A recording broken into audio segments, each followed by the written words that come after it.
Every time we choose blame over compassion, every time we focus more on our hatred than on our shared humanity, we make it harder to find solutions. How can we reclaim our rationality and work towards compromise? What's up, my EFF? Let me tell you how it is. You've stumbled upon God Jots, a series about the nature of love, compassion, joy, and the real-life connection between human beings.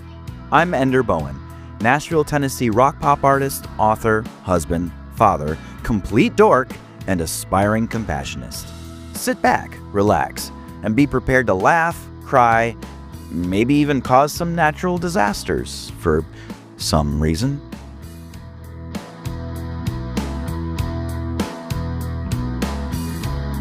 Once upon a time, ancient civilizations lived under the constant threat of the unknown. The earth rumbled, the skies darkened, and the seas rose with terrifying force. Earthquakes would split villages apart, volcanic eruptions would blanket the land in fire and ash, and floods would sweep away homes, lives, and livelihoods. And that was just a regular Thursday. In the face of such uncontrollable power, humans looked for meaning. The narrative many embraced was simple. The gods were angry. When Mount Vesuvius erupted and buried Pompeii, many believed it was the wrath of Vulcan, the god of fire. How logical. When the Nile flooded too little or too much, the ancient Egyptians would perform rituals to appease Hapi, the god of the river. Gotta keep Hapi happy. The Greeks, too, would pray to Poseidon when the seas churned with unnatural fury. It was an easy, almost comforting explanation. The gods had been provoked, and if they were properly appeased, the catastrophes could end. The earth would quiet. Life would resume.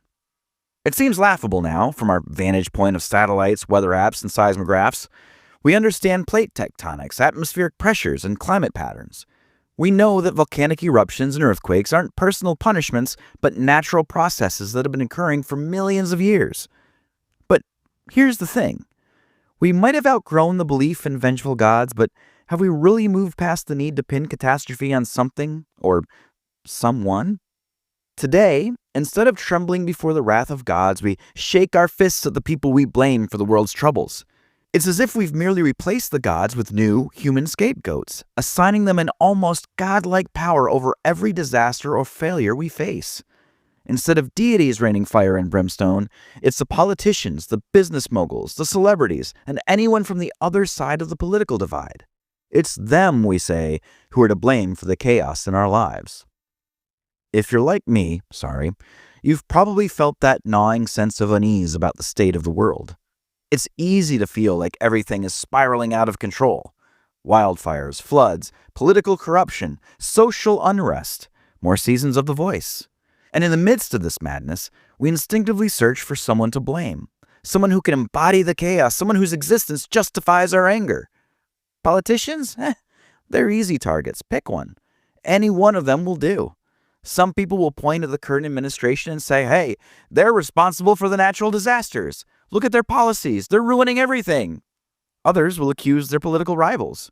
They've made this world a mess with their incompetence. Everything bad that happens is because of them. But it's not just politicians who wear the crown of our collective ire. We look at billionaires and business tycoons and attribute natural disasters to their greed. An earthquake shakes our city? Well, clearly it's the result of corporate environmental exploitation.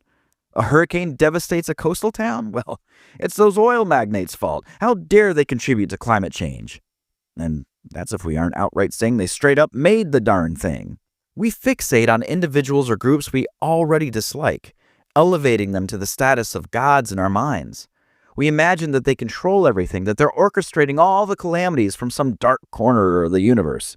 Cue the hand-wringing and the and in doing so, we give them more power than they could ever possibly have.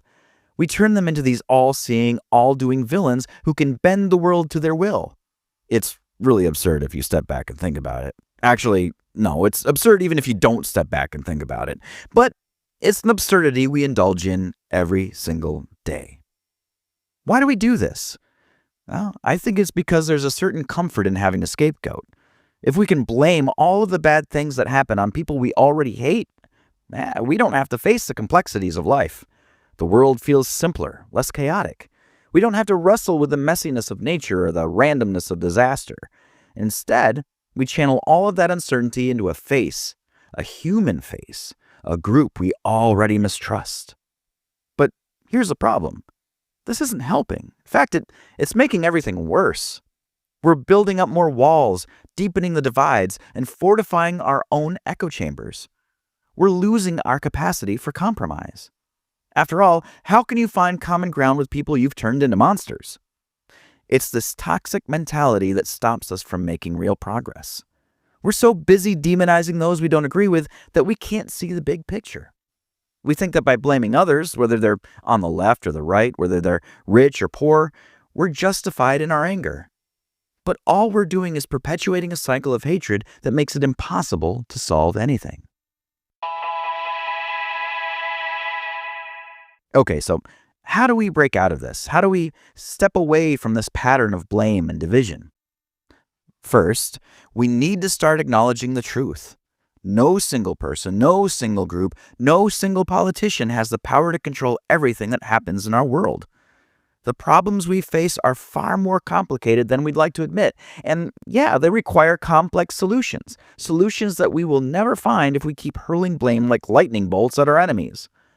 We need to reclaim our rationality. We need to step back and recognize that catastrophes, whether they're natural disasters or social upheavals, are not caused by one person or one group. Hurricanes are not the fault of one political party. Earthquakes aren't the result of some billionaire's greed. These events are the result of intricate systems, some natural, some human-made, and the solutions to them require cooperation, not division. Compassion needs to be our guide. If we keep focusing on how much we hate the other side, we'll never find a way forward. But if we start to see each other as fellow humans, capable of both mistakes and growth, we might just make progress. No, we don't have to agree on everything, and we probably won't, but that's okay. The goal isn't for everyone to think the same. The goal is for us to learn to work together despite our differences. And hey, I get there are always bad apples on either side, but that shouldn't keep us from finding and working with the good seeds. Compromise isn't a dirty word. It's a necessary one. Compromise means finding middle ground, even when it's hard, even when it means working with people we don't particularly like. But the alternative, digging our heels in, clinging to hatred, that'll only make things worse. If you're properly applying compassion and, as a result, truly getting to know people on the other side, you will eventually find you want for them as much as you want for yourself. That makes compromise all the more powerful. We must stop elevating people to godlike status, whether to blame or praise them for everything that happens. No politician or celebrity or billionaire is that powerful, and no problem can be solved by simply identifying an enemy. I know it's tempting to keep doubling down on the blame game. It's so much easier to point fingers than it is to look inward and ask how we might be contributing to the problem. But here's the hard truth. Every time we choose blame over compassion, every time we focus more on our hatred than on our shared humanity, we make it harder to find solutions. We don't need to agree with each other all the time. We don't even need to like each other. But we do need to stop giving into this primitive urge to blame, scapegoat, and divide. The gods aren't angry with us anymore. We've made our own world now. And if we want to fix it, we need to start acting like the compassionate, rational beings we claim to be. All right, now it's your turn. When have you caught yourself blaming things like natural disasters or even bad luck on those you view as enemies or adversaries?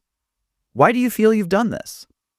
Given the content of this episode, what do you think would be a better, more productive way of handling these circumstances? What would be a more compassionate way to handle these specific situations? I would love for you to share your thoughts about this episode with my growing community of aspiring compationists. Find out how to join us on Discord by going to enderbowen.com/Discord. If you like this episode and want to be notified when new ones are uploaded, make sure you don't leave without hitting that subscribe button. Or subscribe to God Jots on your favorite podcast streaming service. You can also check out more God Jots, as well as subscribe to the mail list for ebooks, updates, and exclusive content at godjots.com. Until next time, be honest with yourself. Be truthful with others. Give people the opportunity to surprise you. and remember that it's impossible to have absolutely nothing in common with another human being. Be a little light in the world. I'm sure I'll see you soon.